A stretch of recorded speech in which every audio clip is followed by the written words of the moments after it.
तो तत्पद वाच्यार्थ तत्पद लक्ष्यार्थ, त्वम पद वाच्यार्थ त्वम पद लक्ष्यार्थ बता दिए थे। अज्ञान आदि समष्टि, उससे उपहित जो चैतन्य और अनुपहित चैतन्य, तीनों का तादात अध्यास तत्पद वाच्यार्थ है। और बाकी दो से रहित केवल अनुपहित चैतन्य लिया जाए वो तत्पद का लक्ष्यार्थ होगा। इनमें तम पदार्थ में भी अज्ञान आदि जो व्यष्टि, उस उपहित अल्पज्ञात विशिष्ट जो चैतन्य और अनुपहित चैतन्य, तीनों के तहत अध्यास, उसको तम पद वाच्यार्थ कहा जाता है।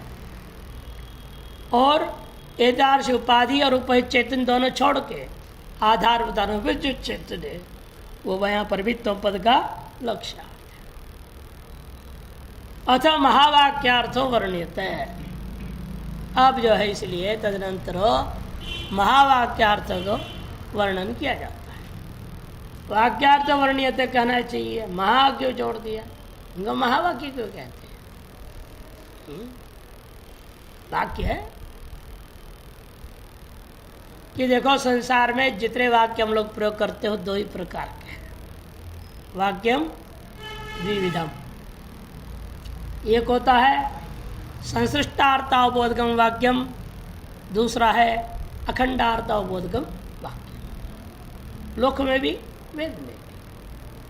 और अधिकतर हम लोग संसृष्टार्थावबोधक वाक्य का ही प्रयोग करते हैं, संसृष्टम और अखंडार्थंच। संसृष्टार्थ क्या हो, संबंधाय से विशिष्ट, जाति संबंध गुण द्रव्य है ना, शब्द के द्वारा विशिष्ट होकर बोलने वाले, तो संशिष्टार्थ बोधक वाक्य का है यह संशिष्टार्थ वाक्य। और अखंडार्थ जहाँ पर जो वस्तु स्वरूप मात्र बोधक वाक्य होता है उसे अखंडार्थ वाक्य कहते हैं। इसने पूछा है जो रात में देखा और देखो बहुत देख रहे हैं, चमक रहे हैं बहुत सारी चीजें, इनमें से चंद्रमा कौन है? आप कहेंगे जो प्रकृष्ट प्रकाश है वही चंद्रमा है। वहाँ संशिष्टार्थ नहीं है, कोई संबंध आदि नहीं, जो पृष्ठ प्रकाश है वही चंद्रमा है, जो चंद्र है वह प्रकृष्ट प्रकाश रूप है। अखंडार्थ बोधक वाक्य कहा जाता है। ऐसे आपके सत्यम अनंतम ब्रह्म इत्यादि वाक्यों को भी यद्यपि अखंडार्थ मानते हैं, लेकिन अन्य लोग कहते नहीं वो भी संशिष्टार्थ ही है, इतर व्यावर्तकत्वेन गृहीत वाक्य है। अतएव संशिष्टार्थ वाक्यों को सामान्य वाक्य कहा जाता है और अखंडार्थ बोधक वाक्यों को महावाक्य कहा जाता है। अखंडार्थ बोध कराना ही इसकी महत्व है, अतएव महा शब्द प्रयोग हो गया। महावाक्यार्थ वर्ण्यता है। इदम तत्त्वमसीति वाक्यम संबंधत्रेण अखंडार्थ बोधकम भवति। यह जो तत्त्वमसीत्याकारक वाक्य है छांदोग्य उपनिषद 6, 8, 7 तक प्रयुक्त है और अनेकों बार कहा गया है 16 तक। वह 3 प्रकार के संबंध के माध्यम से अखंडार्थ का बोधक है। संबंधत्रेण अखंडार्थ बोधकम, यह तार्किक का सबके दृष्टिकोण से कह देते हैं। नैष्कर्म्य सिद्धिकार शनेश्वराचार्य जी का वचन के आधार पर। समुद्रत्रय क्या है? समुद्रम नाम पदो सामनाधिकरण्यम, पदार्थ और विशेषण विशेष भाव प्रत्यगात्म लक्षण और लक्ष्य लक्षण भावश्चेति। इन 2 पदों का सामनाधिकरण भी एक संबंध कहा जाता है, उससे भी अखंडार्थ का बोध होगा। और तो पद के जो पदार्थ है, पदजन्य जो पदार्थ प्रतीति है, उन पदार्थों का परस्पर विशेषण विशेष भाव संबंध हो, उसके माध्यम से भी वाक्यार्थ बोध होता है। और तीसरा है प्रत्यगात्मा का लक्षण को लो और तत्पदार्थ का लक्षण दो। दोनों लक्षणों का, प्रत्यक का और आत्मा का लक्षण यो हो। प्रत्यक मने प्रत्येगात्मा, आत्मा ने विशुद्ध आत्मा ब्रह्म, प्रत्येक आत्मा लक्षण यो, इसे द्विवचन प्रयोग कर दिया। लक्षण यो हो, जो लक्ष्य लक्षण भाव है वह भी एक तीसरा संबंध है। इधर संबंध त्रय के प्रति प्रमाण क्या है? कहते सुनो प्रमाण जो तदुक्ताम पूर्वाचार्य का कथन है। सामानाधिकरण्यंच विशेषण विशेष्यता लक्ष्य लक्षण संबंध पदार्थ प्रत्यगात्मनाम इति। प्रत्यग और आत्मा इनका परस्पर पद एवं अर्थ को लेकर के तीन प्रकार के संबंध होते हैं। एक का नाम सामानाधिकरण्य, दूसरा विशेषण विशेष भाव और तीसरा लक्ष्य लक्षण भाव संबंधो। इनका विस्तार करने से पहले नीचे टीका उतरने का लो, वो सुंदर है। ननु जीवेश्वर्यो किंचिच्चत्व सर्वज्ञत्वादि विशिष्टयोर अत्यंत विलक्षणयो। जीव और ईश्वर कैसे हैं? किंचिज्ञ और सर्वज्ञ। अतः विशिष्ट होने के कारण से यह परस्पर अत्यंत विलक्षण है। तत्त्वस्यादि महावाक्यानि परस्पर विरुद्धार्थ प्रतिपादकानि, इसलिए तत्त्वस्यादि महावाक्यों परस्पर विरुद्धार्थ का प्रतिपादक मानना पड़ेगा। कथम अखंडैक रसम ब्रह्म प्रतिपादयन्ति, वे अखंडैक रस ब्रह्म का प्रतिपादन कैसे कर सकती हैं? इत्याशंक्य साक्षात ऐक्य प्रतिपादकत्व भावे अपि, साक्षात श्रवण शब्द श्रवण मात्र से शब्द का वाच्यार्थ को लेने से यद्यपि ऐक्यता का प्रतिपादन नहीं होता है, किंतु लक्षण या संबंधत्रेण अखंडैकार्थम प्रतिपादयन्ति। लक्षणा के माध्यम से तीन संबंधों पर आधारित होकर यह अखंड एकार्थता का ही बोध कराते हैं। इस बात को प्रतिज्ञा पूर्वक इदम इत्यादि से आरंभ किया मूल कारण। सम्मत्र के स्वरूप को बता दिया। पदयोर संबंध, पदार्थ संबंध, लक्षणयोर संबंध। पद, पदार्थ और लक्षण तीन चीज ले रहे। पदयोर संबंध सामनाधिकरण्य, पदार्थ और संबंध विशेषण विषय भाव, लक्षणयों संबंध लक्ष्य लक्षण भाव संबंध। अनेकों विस्तार पर समझाएंगे। देखिए सामान्य संबंध तावत, सबसे पहले सामान्य संबंध को समझिएगा। यथा स्वयं देवदत्त इत्यस्मिन् वाक्ये सह और अयम, ये सामानाधिकरण दोनों पद प्रथमांत प्रयोग कर दिया। सामानाधिकरण का अर्थ क्या होता है? व्याकरण पढ़े हो? व्याकरण में क्या अर्थ किया है सामानाधिकरण का? ये व्याकरण में है ही नहीं, न्याय की बात कह रहे हो। युष्मत्युपदे समानाधिकरण स्थानिन्यपि मध्यमः, समानाधिकरण शब्द है ना, वहां पर क्या कहा? समानार्थकत्वम सामानाधिकरण्यम। कर्मधारय समास के सूत्र में समानाधिकरण आया, वहां क्या कहा? समान विभक्तिगत्वम सामानाधिकरण्यम। व्याकरण में दो ही अर्थ, समान विभक्तिगत्वम अथवा समान अर्थकत्व। जो तिंग वाच्य वही कारक वाच्य होनी चाहिए। समानार्थ लिया वहां पर तिंग वाच्य कारक वाच्य नहीं। उपपदे स्थान्यपि मध्यम।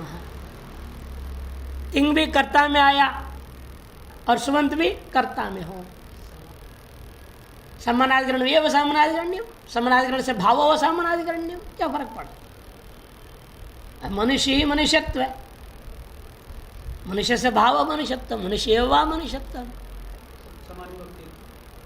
भाई समान विभक्ति वाला होना चाहिए। सह में क्या है? प्रथमा एक वचन है। अयम में क्या है? प्रथमा का एक वचन है। समान विभक्ति हो गया। एकाधिकरण वृत्ति क्या लेना? वो तो एकाधिकरण चले फिर ऐक्यत्व आएगा, फिर तो बात वो आगे की बात हो गई। और दोनों की तरफ बोध्य वस्तु में आप ले जा रहे हो, देवदत्त में ले जा रहे हो। सह का वृत्ति किस में? देवदत्त में। अयम का वृत्ति देवदत्त में, वहां ले जा रहे हैं। तो ऐक्यता की तो सिद्धांत पक्ष क्या है? सामानाधिकरण व्याकरण दृष्टि यहाँ भी प्रथम क्या है? पदयो सामानाधिकरण, अर्थ में जाना ही नहीं। अभी क्या बोला है इसमें? पदयो हो और पदार्थ हो विशेषण विशेष भाव, लक्षण हो लक्ष्य लक्षण भाव, तीनों अलग अलग चीज है। और दो पद के विषय में क्या देखा जाएगा? ये भी वर्तमान थी, वर्तमान थे, समान विभक्तिगत हो गया, इसे सामानाधिकरण निकाल दिया। इसलिए सामानाधिकरण्यम क्या तात्पर्य? समान विभक्ति है, वह सह में भी प्रथमा के एक वचन में, अयम में भी प्रथमा का एक वचन, समान विभक्ति वाले होने से दोनों पद का समानाधिकरणता माना जाएगा। इत्यस्मिन् वाक्ये इसे क्या हुआ? यहाँ पर तत्काल विशिष्ट देवदत्तवाचक स शब्दस्य एतत्काल विशिष्ट देवदत्तवाचक अयम शब्दस्य एकस्मिन् पिंडे तात्पर्य संबंध। अब दोनों समानाधिकरण वाले पदों को कहाँ ले जाएंगे? एक पिंड में तात्पर्य ले जाओ।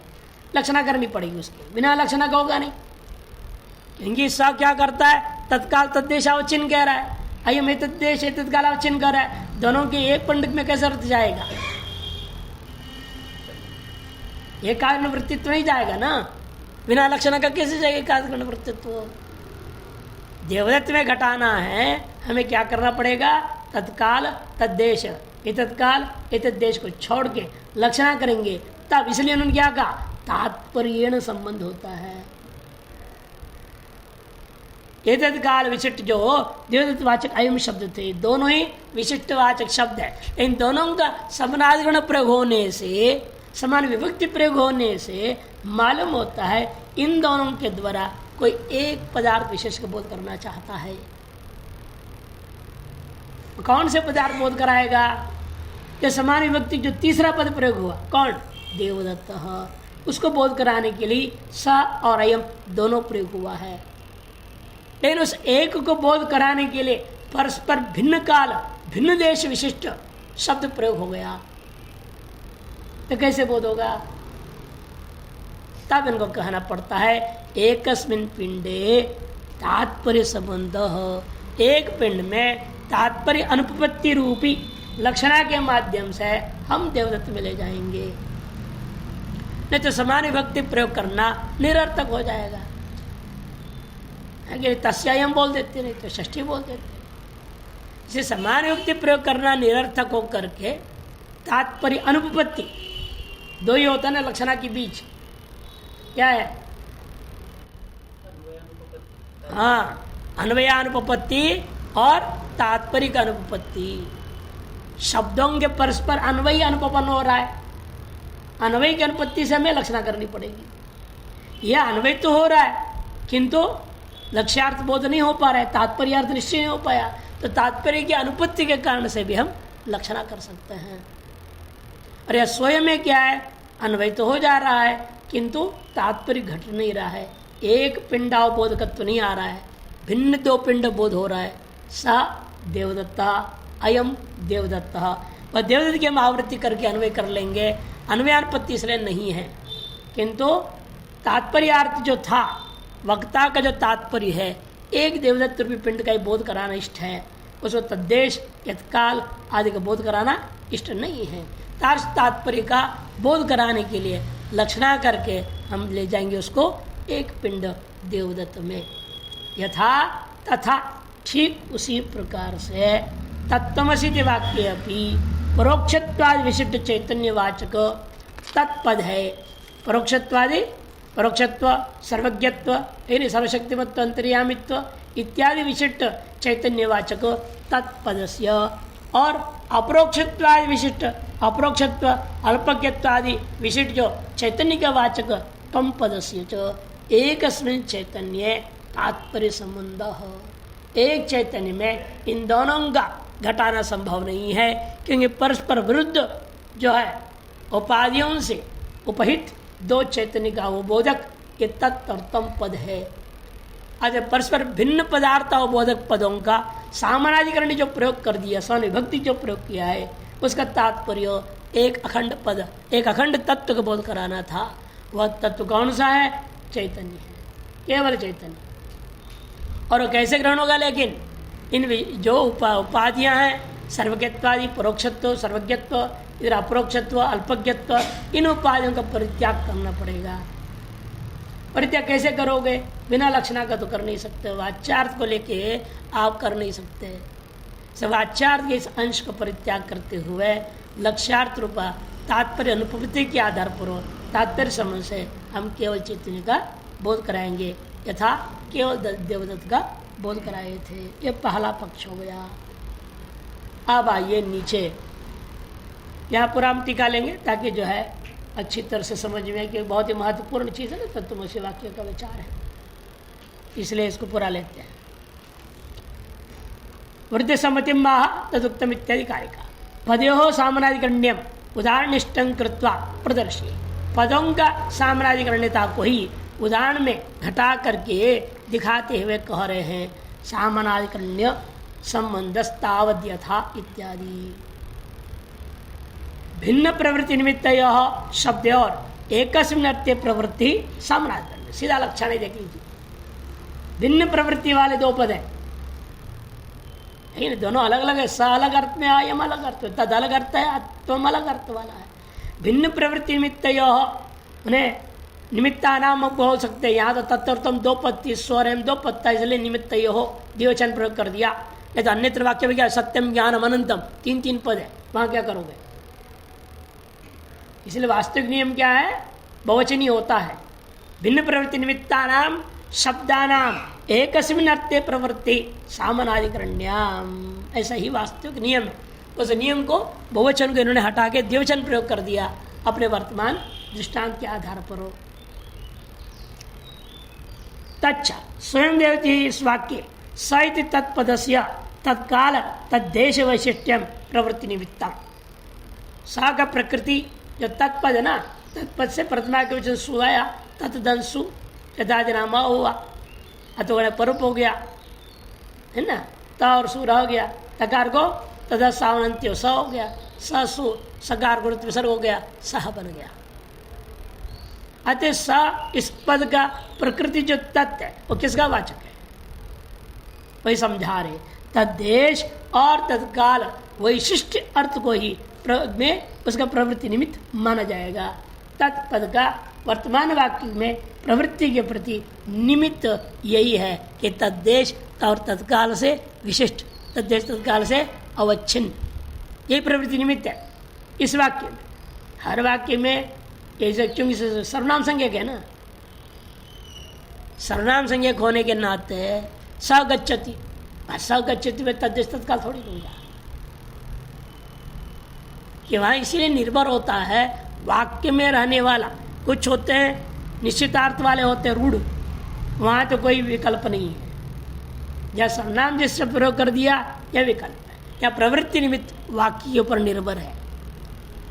कौन से वाक्य में सह शब्द आया है, वहां क्या उसका प्रवृत्ति निमित्त होगा, वो अलग अलग होगा।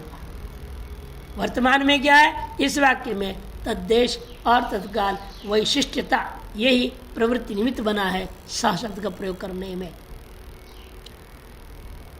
एतत्काल और एतद्देश से वैशिष्ट्य अर्थ को और अयम शब्द से प्रवृत्तित्व। अयम शब्द का प्रकृति कौन है? इदम। अयम इस शब्द का जो प्रकृति कौन है? आपके इदम। उसके प्रवृत्ति निमित्त क्या होगा? एतद्देश और एतत्काल विशिष्टत्व तो बोध कराना। तथा च भिन्न प्रवृत्ति निमित्त हो, इसे स्पष्ट ही है। सा शब्द के प्रवृत्ति निमित्त अलग है, तम पद के अयम शब्द के प्रवृत्ति निमित्त अलग है। स्वयं शब्द और एक देवदत्त पिंडे, एक देवदत्त पिंड का बोध करने में तात्पर्य संबंध सामनाधिकरण वित्यर्थ। तात्पर्येण संबंधी थी, तात्पर्य संबंध मैंने लक्षणया संबंध। उक्तम अर्थम दार्टान्तिके भी योजति तथा च इत्यादिना। तथा च तत्त्वमसीति वाक्ये भी परोक्षत्व सर्वज्ञत्वादि वैशिष्ट्यम क्या है? तत्पद के प्रवृत्ति निमित्त हो जाता है। और अपरोक्षत्व किंचिज्जत्व आदि वैशिष्ट जो है त्वम पद का प्रवृत्ति निमित्त हो जाता है। तथा च इसे दोनों के प्रवृत्ति निमित्त क्या हो गया? भिन्न भिन्न हो गया, विरोधी वस्तु हो गए, बल्कि भिन्न प्रवृत्ति निमित्त यो हो तत्तम पदयो हो, है ना। पदार्थ ले रहे हैं हम, पहले पदों के लेकर के सामनाधिकरण होता है। पदयो हो एकस्मिन् चैतन्य, एक चैतन्य अवबोध कराने के लिए प्रयोग होने से तारस तात्पर्य के द्वारा संबंध ग्रहण करना ही यहाँ सामनाधिकरण संबंध कहा जाता है। अब उसका अगला आता है विशेषण विशेष भाव संबंध स्वरूपम माह। ठीक है, यहाँ आ गया है, लेकिन मूल तो अगले पन्ने में है। अगला पर मूल देख लीजिए। इसलिए विशेषण विषय भाव संबंधस्तु, विशेषण विशेष भाव संबंधस्तु यथा तत्रैव वाक्य, उसी स्वयं दत्त वाक्य में पहले घटा लो। विशेषण विशेष भाव संबंध कैसे होता है? सशब्दार्थ, सशब्द का अर्थ लो, अभी केवल पद नहीं किंतु अर्थ तत्काल विशिष्ट देवदत्त पूरा अर्थ लिया जाएगा। तत्काल विशिष्ट देवदत्तस्य। और अयम शब्दार्थ क्या है? ये तत्काल विशिष्ट देवदत्तस्य पदार्थ में जाओ। अन्वय हो गया ना? अभी अन्वय अनुपत्ति नहीं है। अब ये दिखा दिया कि दोनों विशिष्टार्थ बोधक अलग अलग दो हो गई। सो देवदत्ता अयम देवदत्ता दो है। ये वाक्य वास्तव में एक वाक्य नहीं बनता। सो देवदत्ता इसलिए विप्रावाक्य कहते स्मृति वाक्य है, अयम देवदत्ता प्रत्यक्ष वाक्य है। इन दो वाक्यों के द्वारा लेकिन हम एक अर्थ का अवबोध कराना है, तो कैसे होगा? दो विशिष्टार्थ अवबोधक दो विशिष्ट वाक्य हैं, उनके द्वारा एक अर्थ का अवबोध कैसे होगा? वही प्रक्रिया को बता रहे हैं। एक एतत्काल विशिष्ट देवदत्त से च अन्योन्य भेद व्यावर्त्यकतया। ये क्या कर रहे हैं? अन्योन्य क्या कर रहे हैं? भेद का व्यावर्तन करते हैं। अतएव विशेषण विशेष संबंध माना जाएगा। कर क्या रहा है? देख लो, अन्योन्य भेद व्यावर्तकता का मतलब क्या होता है?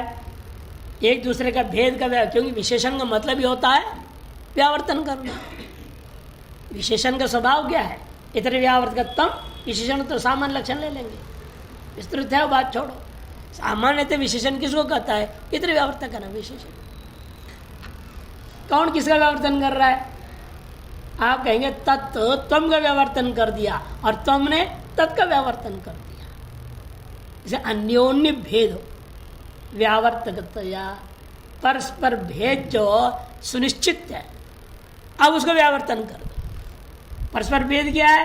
वो परोक्ष है, जैसे वहां लेंगे। और यहाँ क्या है? तत्काल तद्देश विशिष्ट देवदत्त है कि नहीं? और देश तत्काल विशिष्ट देवदत्त है। इनमें जो है अन्योन्य भेद कौन पैदा कर रहा था? तत्काल तद्देश, ये तत्काल ये तद्देश, ये भेद कर रहे थे। इनका व्यावर्तन कर दो तो क्या बचेगा? केवल देवदत्त बचा। इसे अन्योन्य भेद जिसके कारण से थे उनका व्यावर्तकतया हम विशेषण विशेष संबंध मानते हैं। अतः परस्पर एक दूसरे का विशेषण विशेष हो जाएंगे। स अयम का विशेषण हो जाएगा, अयम स का विशेषण हो जाएगा। दोनों विशेषण है, दोनों विशेष हो जाएंगे। कैसे होता है? टीका में विस्तार लेंगे। तथा अत्रापि इसी प्रकार तत्वमसि वाक्य में भी ले लीजिएगा। पहले तत्पदार्थ परोक्षत्वाद विशिष्ट चैतन्यस्य, तत्पदार्थ क्या है? परोक्षत्वाद विशिष्ट चैतन्य तक ले जाओ। और तम पदार्थ क्या है? अपरोक्षत्वाद विशिष्ट चैतन्य से अन्योन्य भेदो। इनका एक परस्पर बेस्पष्ट दिख रहा है, उसका व्यावर्तकतया व्यावर्तक रूपेण विशेषण विशेष भाव संबंध से हम एकमात्र चैतन्य का बोध फिर करा देंगे। पदों के द्वारा भी एक पदार्थ बोध होता है, पदार्थों के द्वारा भी एक पदार्थ का ही बोध होता है। पदों के द्वारा बोध कराने के लिए सामनाधिकरण संबंध होता है, पदार्थों के द्वारा बोध कराने के लिए विशेषण विशेष भाव संबंध होता है। देखिए अब नीचे टीका में विस्तार रूपेण विशेषण विशेष भाव संबंध स्वरूपम माह, विशेषण विशेष भाव संबंध स्वरूपम माह विशेषणेति व्यावर्तकम विशेषणम व्यावर्त्यम विशेष्यम। स्पष्ट लिख दिया। जब व्यावर्तक होता है वो विशेषण होता है, और जब व्यावर्त्य होता है वह विशेष्य होता है। तथा च स्वयं देवती वाक्य एवं अयम शब्द वाच्य यो असौ एतत् काल एतत् देश संबंध विशिष्ट देवदत्त पिंड अयम स इति तच्छब्द वाच्य तत्काल तद्देश विशिष्ट देवदत्त पिंडाद भिन्नो न इति यदा। दोनों विशेषणों से विशिष्ट होकर से लगता है स पिंड स देवदत्त अलग है, अयम देवदत्त अलग है। ये स देवदत्त कौन है? तद्देश कालावच्छिन्न देवदत्त है। अयम देवदत्त कौन है? एतद्देश कालावच्छिन्न देवदत्त है। दोनों भिन्न भिन्न है, परस्पर भेद है। विशेषण के द्वारा परस्पर भेद सिद्ध हो रहा है। लेकिन यदा जब आप चाहेंगे इन परस्पर भेद का व्यावर्तन करके, अन्योन्य भेद का व्यावर्तन करके एक का बोध कराना है, वही करे यदा, इसलिए कह देते यदा एतत् पिंड भिन्न जो है, पिंड भेद है, पिंड देवदत्त पिंड भिन्नो न इति यदा प्रतीयते तदा क्या हो जाता है, तत्शब्दार्थस्य अयम शब्दवाच्यर्थनिष्ठ भेद व्यावर्तकतया। तत्शब्दार्थ पदार्थ क्या करेगा, अयम शब्दनिष्ठ भेद का व्यावर्तन करेगा, और तम शब्द क्या करेगा, इसे उसका भेद का व्यावर्तन कर देगा। विशेषणत्वम एवं अयम शब्दार्थश्च व्यावर्त्यत्व विशेषत्वम, तब अयम शब्दार्थ क्या हो जाएगा, व्यावर्त्य होकर के विशेष हो जाएगा। एवमेव तथा च स्वयं तत्शब्दवाच्य जो है तत्काल देश विशिष्ट देवदत्त पिंड स्वयमिति इदम शब्दवाच्याद एतत् काल एतत् देश संबंध विशिष्ट अस्मात् देवदत्त पिंडात न भिद्यते इति यदा प्रतीयते। विपरीत तरीके में ले चले जाओ, तब क्या हुआ, तद अयम शब्दवाच्य क्या हो जाएगा, तत्शब्दार्थ एतद वाक्य होने से विशेषण बनेगा, और तत्शब्दार्थ व्यावर्त्य होने से विशेष बन जाता है। माने दोनों ही विशेषण हो जाते हैं, दोनों ही विशेष हो जाते हैं। तथा च अयमेव स एव अयम, तब क्या अर्थ निकलेगा, यही निकलेगा जो स से बोध्य वह यह है, जो यह से बोध्य वह स है। इस प्रकार का अन्योन्य भेद का व्यावर्तन करके परस्पर अभेद ग्रहण हो जाना, यही विशेषण विशेष भाव गया विशेष फल है। इसलिए अयमेव स एव अयमिति अन्योन्य भेद व्यावर्तकतया स्वयं शब्दार्थयो स्व और अयम शब्द के जो पदार्थ है वे परस्परम विशेषण विशेष भाव भवति, परस्पर व विशेषण विशेष भाव होकर के एक देवदत्त का बोध करा देते हैं। और वही उक्त विशेषण विशेष भावम दार्ष्टान्तिक योजती तथा अत्रापीति। यहाँ भी क्या हुआ, एक तरफ पहले लो तत्से तुम शुरू करो, फिर तुम से तत्व में ले जाओ। कैसे, तत्वमसीति वाक्य पे त्वम पदवाच्य जो क्या है, अपरोक्षत्वादि किंचिज्जत्वादि विशिष्टम चैतन्यम, वो क्या करेगा, तत् जो पदवाच्य वाच्यात सर्वज्ञाद विशिष्ट चैतन्यात न भिद्यते इति यदा प्रतीयते। तम पदार्थ जो है तत्पदार्थ से भिन्न नहीं है, ऐसा जब प्रतीत होवे, ठीक उसी प्रकार से तत्शब्दार्थ से तुम पदार्थ निष्ठ भेद व्यावर्तकतया विशेषण, तब क्या होगा, तत्शब्दार्थ में रहने वाले पदार्थ का व्यावर्तन करने से तुम पदार्थ हो जाएगा विशेषण, और जो है तत्पदार्थ हो जाएगा विशेषण, और तुम पदार्थ हो जाएगा व्यावर्त्य।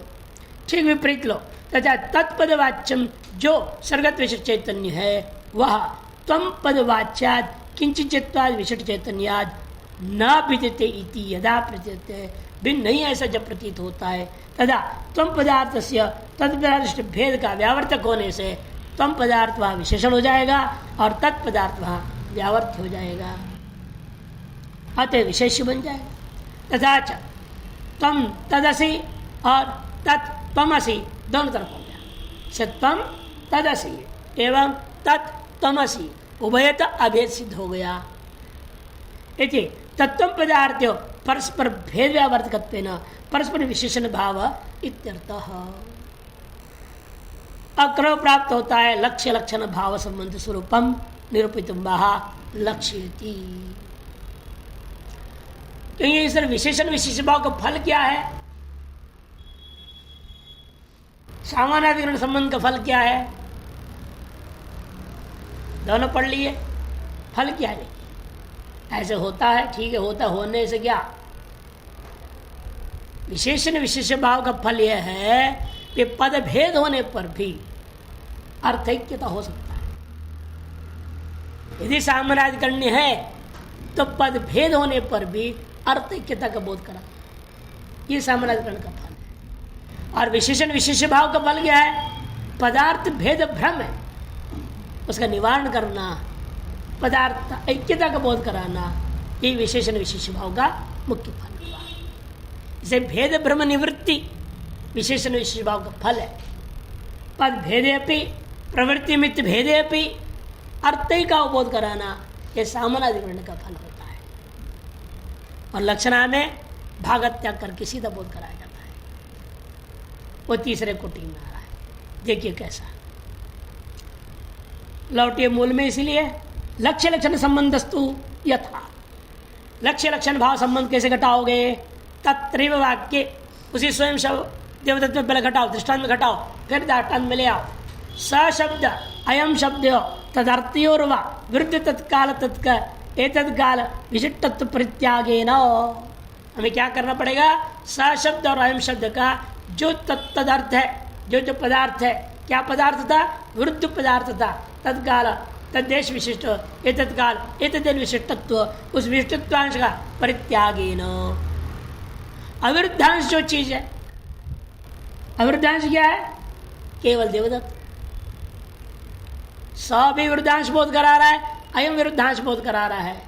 परस्पर विरुद्धांश बोधकों को त्याग दो और केवल अविरुद्धांश मात्र का प्रतिपादन कर दो।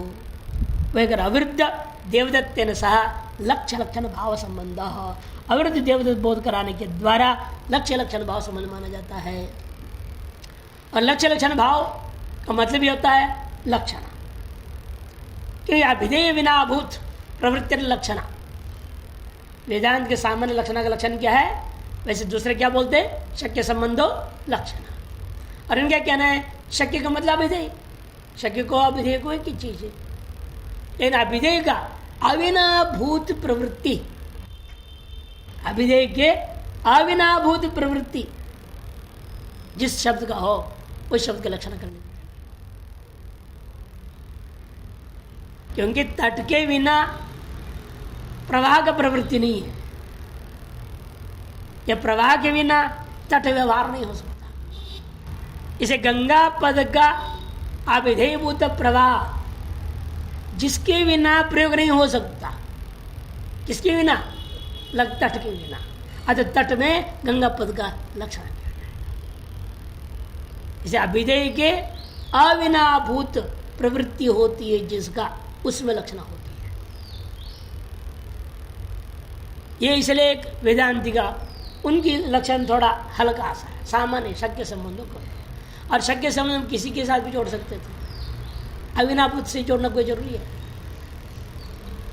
सामान्य लक्षण हो गया शक्य संबंधो लक्षण। आरंभिक विद्यार्थी के लिए उतना ही ठीक है। इन वेदांत में आओगे तो समझना पड़ेगा लक्षण हमें करना है, भागत्या लक्षण करना है महावाक्य में। वाक्य शक्य संबंधों कहने से काम चलेगा नहीं कि शक्य संबंध तो उपाधि अविद्या भी है, माया भी है, सारे शक्य संबंधी है, तुम पदार्थ संबंध है। उनको क्यों छोड़ दिया आपने? चैतन्य क्यों ले रहे हो? आप कहोगे फिर वक्ता का तात्पर्य, वक्ता का तात्पर्य ये भी हो सकता है, तर्क का कोई अंत है क्या? इसे ने कहा अभिधेय के अविनाभूत वस्तु में प्रवृत्ति होती है जिसका, उसी का नाम लक्षणा होगी। और वह लक्षणा 3 प्रकार का माना गया है। यह क्या है? जहद लक्षणा, अजद लक्षणा, जद अजद लक्षणा। अतः दूसरा उसका नाम है भागत्याग लक्षणा। मैंने वाच्यार्थम अशेषता परित्यज्य तत्संबंधिनी अर्थांतर वृत्तिर जह लक्षणा। और वाच्यार्थ अपरित्यागेन तत्संबंधिनी अर्थांतर वृत्तिर अजह लक्षणा। और वाच्यार्थ एक देश परित्यागेन एक देश वृत्तिर अर्थांतर एक देश वृत्तिर जद अजह लक्षणा होता है।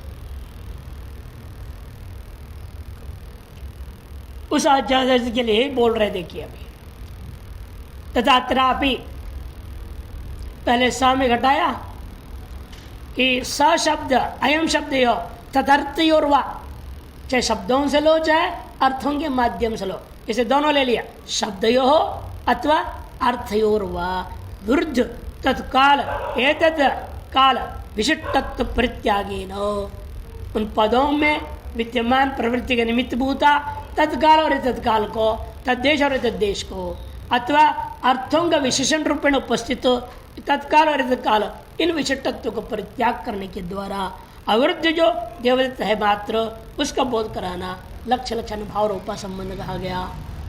तथा अत्रापि महावाक्य में भी तत्व पदयो तदर्थयोर वा विरुद्ध परोक्षत्व अपरोक्षत्वादि। तत्व पदों को ले लो चाहे तत्व अर्थों को ले लो, पदार्थ को ले लो, उनमें जो विरुद्धार्थ बोध हो रहा है अपरोक्ष परोक्षत्व और अपरोक्षत्वादि कि चिज्यत्व सर्वज्ञत्वादि, उनको क्या करना है? विशिष्टत्व का परित्यागेन अविरुद्ध चैतन्य सह अविरुद्ध जो चैतन्यांश है उसके द्वारा लक्ष्य लक्षण भाव संबंध का नाम ही या तीसरा श्रम के द्वारा जो है एकार्थ अखंडार्थ बोध कराना यमेव भाग लक्षणा इत्युच्यते। इसी का नाम भागत्याग लक्षणा कहा जाता है। लौटी टीका में क्रम प्राप्त लक्ष्य लक्षण भाव संबंध स्वरूपम निरूपयितुम लक्ष्यते। असाधारण धर्म प्रतिपादकम वाक्यम लक्षण वाक्यम। लक्षण किसको कहते हैं? असाधारण धर्म लक्षणम। ये तो कहना तर्क संग्रह पढ़ा आपने। फिर असाधारण क्या है धर्म में? धर्मगत असाधारणत्व क्या चीज पूछा गया, तब आपने विस्तार में बताया गया लक्ष्यतावच्छेद भिन्नत्व सती लक्ष्यतावच्छेद इतर बोध्य पदार्थ से नाम व्यावर्तकत्व सती समनीयत्व धर्म का असाधारणत्व। तार समनीयत धर्म का नाम असाधारण धर्म है। ये आपने पदकृति का लक्षण घटाते वक्त समझाया था। तर्क संग्रह टिप्पणी में भी है। मुक्तावली में तो किरणावली टीका में विस्तार पर विचार किया है। इसलिए कहते देखो यहाँ पे मैं सामान्य को बता रहा हूँ। आसान धर्म का जो प्रतिपादन करने वाला वाक्य है उसका नाम लक्षण वाक्य कहा जाता है। तत्प्रतिपाद्य जो अवशिष्टम वस्तु, उसके अंदर प्रतिपाद्य जो अवशिष्ट सामान्य वस्तु है उसका नाम लक्ष्य। तथा च स्वयं देते अस्मिन्नेव वाक्य स्वयं शब्द यो तदर्थयोर्वा विरुद्ध तत्काल तद्देश विशिष्ट एतत्काल एतद् विशिष्टत्व परिहारेण अविरुद्ध देवदत्त तत्व जो है विशिष्ट देवदत्त पिंडेन सा देवदत्त विशिष्ट देवदत्त वाचक शब्दस्य लक्ष्य लक्षण भाव संबंध इत्यर्थः। अतः वो जो वाक्य स्वयं क्या हो जाएगा? लक्षण वाक्य हो जाएगा। और अवशिष्ट पदार्थ कौन हो जाएगा? देवदत्त के लक्ष्य बनेगा। इसे स्वयं से लक्षण वाक्यों के द्वारा लक्ष्यभूत देवदत्त का बोध कराने का नाम लक्ष्य लक्षण भाव संबंध हो गया। उक्तम अर्थम दाष्टान्त योजयति तथात्रापि यह भी तत्व पदयो हो अथवा तदर्थयोर्वा तत्व के पदार्थों को ले लो। वृद्ध उसमें जो वृद्धांश क्या था? परोक्षत्व परोक्षत्व किंचित सर्वज्ञत्व इत्यादि विशिष्टत्व का परित्यागेन तत्व पदाभ्याम लक्ष्य अवृद्ध तत्व पदों के द्वारा या तत्व पदार्थों के द्वारा जो लक्ष्य है अवृद्ध जो चैतन्यांश है सह तत्व पदयोर लक्ष्य लक्षण भाव तत्व पदों का लक्ष्य लक्षण भाव संबंध समझो। मैंने विशुद्ध चैतन्य लक्ष्य हो गया, उसका बोधक लक्षण वाक्य कौन हो जाएगा? तत् तम ये वाक्य हो जाएंगे। तदसी त्वमसी ये दोनों वाक्य क्या करेंगे? लक्षण वाक्य है। इन लक्षण वाक्यों के द्वारा विशुद्ध चैतन्य बोध कराना, लक्ष्य का बोध कराना, यही जो है लक्ष्य लक्षण भाव रूप तृतीय संबंध समझे। अत्र तत्व पदयोर तदर्थ्योश्च त्यक्त वृद्धांशय। देखो तत्व पद कैसे हैं? अथवा उन पदार्थ त्यक्त वृद्धांश लक्षण वाक्य कहे जाएंगे उनको लक्षणत्व। और अखंड जो चैतन्य बोध हुआ उससे वो है हमारा लक्ष्यत्वमिति भाव। स्पष्ट है। लेकिन शंका करने वाला कहेगा ननो तत्व आदि वाक्या नाम लक्ष्य लक्षण भाव संबंध पुरस्कारेण चैतन्य बोधकत्व उक्तम अन्यत्र तु शास्त्रे तेषां वाक्या नाम भाग लक्षण चैतन्य बोधकत्व प्रतिपाद्यते। यहाँ तो लक्षण लक्षण भाव संबंध ले रहे हो, वास्तव में कोई संबंध नहीं होना चाहिए अखंडार्थ बोध कराने में। आपने तीन तीन संबंध के माध्यम से बोध करा रहे हैं। ये तो शास्त्र के मुख्य प्रतिपादक जो भाष्यकार आदि की विरुद्ध बात है। संबंध नहीं तो होना चाहिए, ऐसा कोई पूर्व पक्षी आशंका करता है। तेषां वाक्य नाम भाग लक्षणा के द्वारा चैतन्य बोधकत्व माना गया। तत्व से वाक्येषु लक्षणा भाग लक्षण इत्यादि विरोधम आकाशंक्य। वहाँ इसलिए जद अजद लक्षणा नहीं है, किंतु वहाँ भाग त्याग लक्षणा है। एक अंश का परित्याग करके अपरांश को ग्रहण करना, ये वास्तव वहाँ पर लक्षणा है। भाग त्याग माने एकांश परित्याग के द्वारा, एकांश कौन से? विरुद्धांश परित्याग के द्वारा अविरुद्धांश रूपी अपरांश है, अन्य अंश इतरांश है, उसको ग्रहण करने का नाम भागत्याग लक्षण होता है। वो ग्रहण करना चाहिए। कहाँ जद अजद नहीं आए कौन को ले आए, ऐसा कोई आशंका करता है। कहते भाई वास्तव बात कहना दोनों का एक ही है, संज्ञा का भेद की लड़ाई है। संज्ञा भेदो न वस्तु भेद इत्या यमेव भाग लक्षण इत्युच्यते।